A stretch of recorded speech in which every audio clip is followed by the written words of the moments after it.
Bienvenue à tous sur Graines de Sagesse. Aujourd'hui, nous partons à la découverte des anciens textes taoïstes pour cette nouvelle vidéo. Le rythme effréné de nos jours nous fait ressentir tension et même fatigue.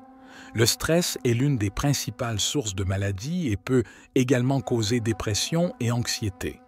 Heureusement, les textes des anciens maîtres taoïstes contiennent de nombreuses réflexions philosophiques qui peuvent nous aider à soulager la tension et à réduire nos préoccupations constantes. Avant de poursuivre, prenez un instant pour nous soutenir en vous abonnant et en activant les notifications. Bonne écoute. Du point de vue taoïste, nous résistons au cours naturel de la vie quand nous essayons d'imposer les choses. Imposer signifie intervenir ou même aller contre nature, ce qui ne mène qu'à des difficultés. Selon les taoïstes, si nous observons de nombreuses sociétés actuelles, nous nous rendons compte que la plupart des gens continuent de forcer leur chemin. De plus, souvent nous nous sentons accablés par le stress et la fatigue causés par le rythme accéléré de la vie moderne. Le stress est un facteur qui peut influencer notre santé physique et mentale, causant maladies, dépression et anxiété. Cependant, nous pouvons trouver sagesse et réconfort dans les textes des anciens maîtres taoïstes qui offrent des réflexions philosophiques pour alléger le stress et calmer notre esprit. Les taoïstes nous enseignent que nous devrions couler avec la nature et non nous y opposer. Quand nous essayons de forcer les choses ou d'aller contre l'ordre naturel, nous créons seulement des difficultés et des conflits. Au contraire, si nous observions et acceptons ce que la nature offre, nous pourrions vivre avec plus d'harmonie et de paix intérieure. Normalement, non seulement nous essayons de modifier la nature à notre gré, mais nous essayons aussi de contrôler des choses sur lesquelles nous n'avons en réalité aucun contrôle, comme le destin et les circonstances extérieures. Nous sommes obsédés par le contrôle, et les maîtres taoïstes enseignent le contraire, lâcher prise. Dans les textes anciens taoïstes, le Tao Te Ching, le moins connu Zhuangzi, également appelé Livre de Chuang Tzu, et le concept de lâcher prise sont des thèmes récurrents. L'énigmatique auteur du Tao Te Ching rappelle comment la nature prend soin d'elle-même et que, sans interférence, tout se réalise. Il observe également combien nous sommes obsédés par la recherche du bonheur dans le monde extérieur et comment nos efforts pour l'obtenir et notre attachement aux circonstances extérieures nous rendent malheureux. Nous ne sommes pas disposés à lâcher notre quête inquiète d'être heureux, ce qui est précisément la raison pour laquelle nous ne le sommes pas réellement. Nos efforts pour ne pas être malheureux génèrent de l'anxiété. Les textes des anciens taoïstes nous invitent à suivre une direction différente. Nous devons lâcher les concepts et les visions existantes du monde, prendre conscience du vide pour permettre à la nature de suivre son cours et couler avec elle plutôt que d'aller contre elle. L'objectif est une vie plus simple, avec moins de préoccupations, suivant le Tao, le principe universel. Le Tao est le premier antidote.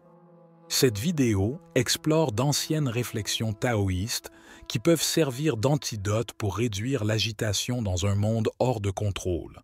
Laisser les choses telles qu'elles sont est le premier point. Le maître taoïste Zhuangzi savait comment ne rien faire. Il n'intervenait pas dans les processus naturels parce qu'il savait que la nature serait bouleversée et deviendrait quelque chose qu'elle n'est pas. Il n'interférait pas, laissant les choses suivre leur cours naturel et observait comment elles évoluaient autour de lui. Dans de nombreuses cultures modernes qui valorisent le succès et la performance, ne rien faire est vu comme un gaspillage. Nous ne nous accordons pas la permission de ne rien faire parce que nous devons toujours être actifs. Nous choisissons de travailler contre nature plutôt que de ne rien faire, même si nos actions rendent seulement plus difficile ce que nous voulons atteindre. Quand nous laissons les choses tranquilles, nous respectons leur flux naturel.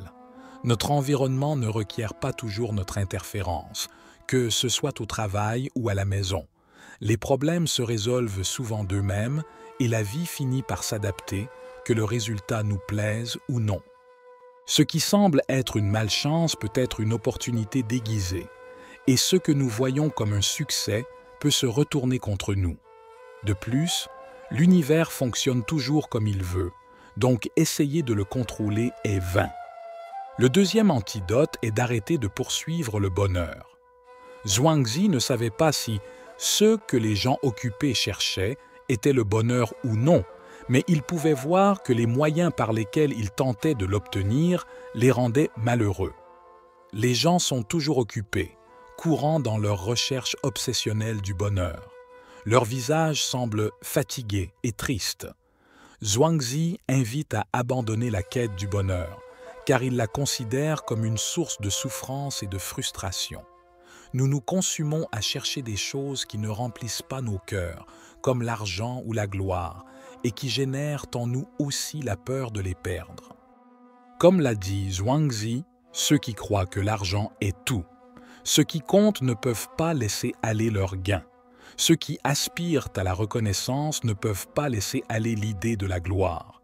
Ceux qui s'accrochent au pouvoir ne peuvent pas céder le contrôle à d'autres. Alors qu'ils s'accrochent à ces choses, ils craignent de les perdre. Quand ils les laissent aller, ils s'angoissent et ne voient aucun exemple qui puisse leur montrer l'absurdité de leurs préoccupations. Ces individus sont condamnés par le destin. Zhuangzi suggère que la plénitude et le bien-être sont possibles si nous cessons d'agir avec eux comme objectif. Si nous ne désirons pas le bonheur et le bien-être, le mal de ne pas avoir ce que nous voulons et le droit d'obtenir, ce que nous désirons disparaissent. Par conséquent, nous ne nous angoissons pas en cherchant à obtenir ou à ne pas obtenir le bonheur. Au contraire, nous jouissons du bonheur parce que nous avons cessé de nous angoisser en le cherchant. Le troisième antidote est de contempler le vide. Zhuangzi soutenait que les gens en général apprécient les compliments parce qu'ils se sentent bien quand d'autres apprécient leur succès. Mais lui, au contraire, appréciait le vide. Parce que lorsque nous sommes vides de tous ces attachements, nous sommes moins tendus. Nous aurions moins de choses à craindre si nous ne sentions pas que l'approbation des autres est si importante. Il a dit que nous cherchons toujours à recevoir des mérites pour des choses qui ne sont pas entièrement méritoires.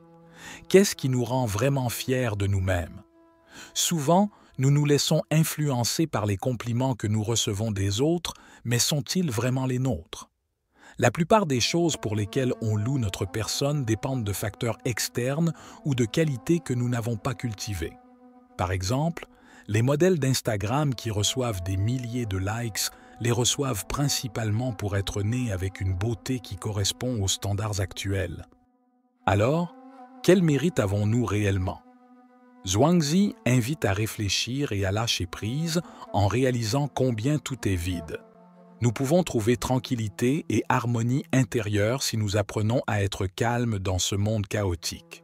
Sinon, nous serons impliqués dans toutes sortes de conflits inutiles. Beaucoup de choses que nous cherchons sont illusoires. Elles n'ont que la valeur que nous leur donnons. Les compliments sont illusoires et, bien souvent, même si ce n'est pas toujours le cas, ils ne correspondent même pas à la réalité. La même chose vaut pour de nombreuses autres activités que nous considérons importantes, mais qui n'ont pas de sens. Il semble que nous les faisons seulement pour échapper au vide. Mais si nous acceptons ce vide, l'embrassons et laissons de côté tous ces jeux, ces compétitions, ces courses sans fin, cette recherche constante du bonheur, nous irions mieux. Le quatrième antidote est la loi intérieure. Selon le sage taoïste Laozi, si nous nous demandons plus que ce que nous pouvons faire, nous nous créons des problèmes. Dans son œuvre profonde, le Tao Te Ching, il a dit que celui qui se lève sur la pointe des pieds ne reste pas en équilibre et que celui qui se hâte n'avance pas. Se lever sur la pointe des pieds et essayer de contrôler ce que nous ne pouvons pas contrôler. Dans le livre La Voie de Chuang Tzu, il explique la différence entre une personne dont la loi est en elle-même et une personne dont la loi est en dehors d'elle-même. La première personne est celle qui agit sans dépendre de l'approbation et de la désapprobation des autres.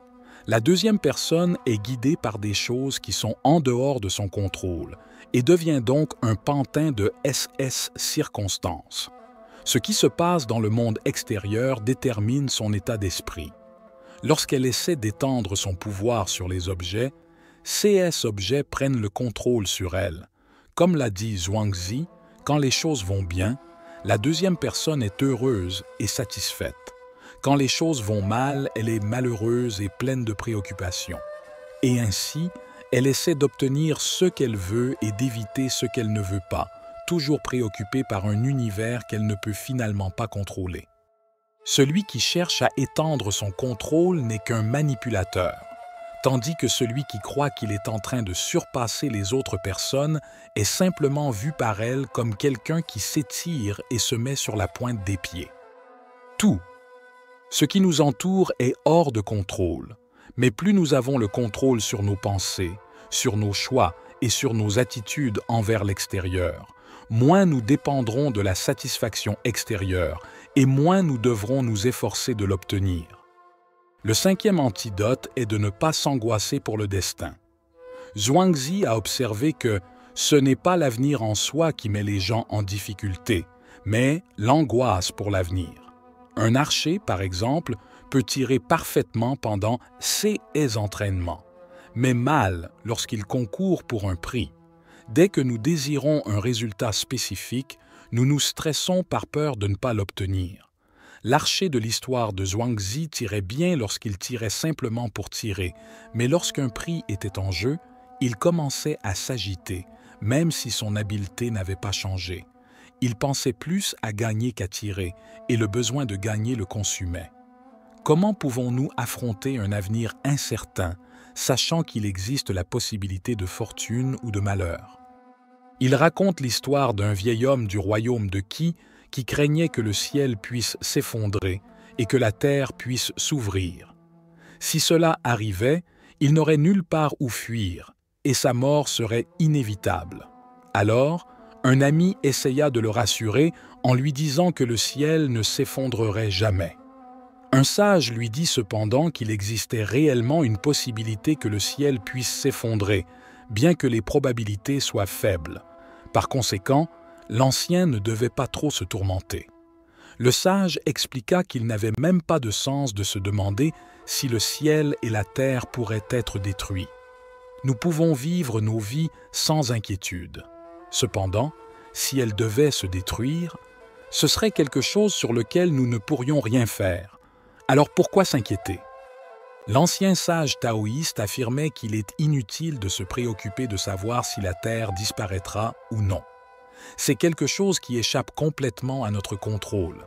Si cela arrive, cela arrive. De plus, nous ne savons même pas ce qui se passera exactement après avoir traversé ce destin. Que signifie exactement être mort ou que se passe-t-il, par exemple, lorsque nous perdons notre travail ou qu'un mariage se termine? Nous supposons que ces événements sont des désastres, même s'ils pourraient être des bénédictions déguisées. Encore une fois, quoi qu'il arrive, c'est hors de notre contrôle, donc se tourmenter est une œuvre inutile. Si cette vidéo vous a plu, abonnez-vous à la chaîne Graines des Sagesses et activez la cloche pour recevoir plus de contenu sur la spiritualité et le développement personnel. Merci d'avoir regardé la vidéo. Laissez votre commentaire, nous nous reverrons dans la prochaine vidéo.